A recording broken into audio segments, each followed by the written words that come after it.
وعباد الرحمن الذين يمشون على الأرض هونا وإذا خاطبهم الجاهلون قالوا سلاما والذين يبيتون لربهم سجدا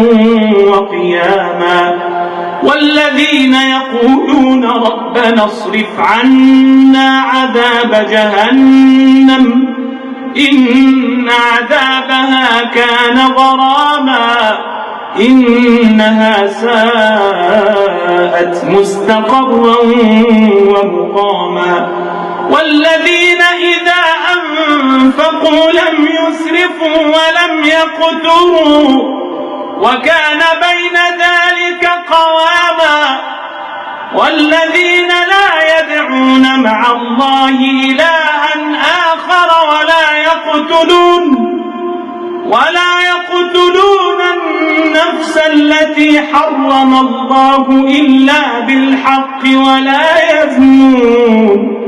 ومن يفعل ذلك يلقى أثاما يضاعف له العذاب يوم القيامة ويخلد فيه مهانا إلا من تاب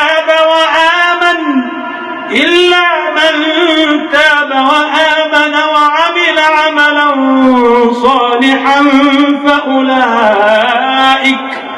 فأولئك يبدل الله سيئاتهم حسنات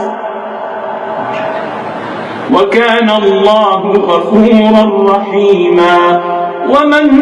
تاب وعمل صالحا فإنه يتوب إلى الله متابا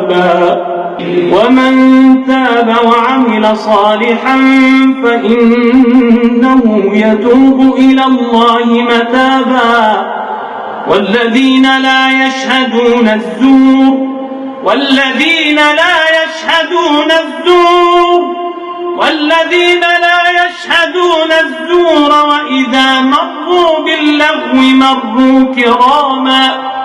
والذين إذا ذكروا بآيات ربهم لم يخروا عليها صما وعميانا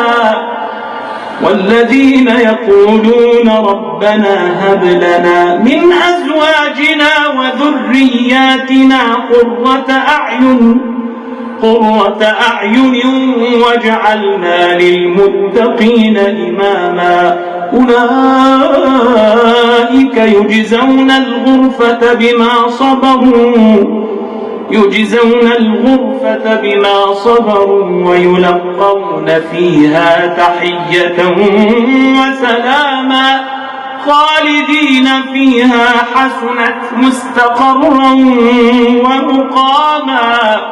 قل ما يعبأ بكم ربي لولا دعاؤكم فقد كذبتم فسوف يكون لزاما.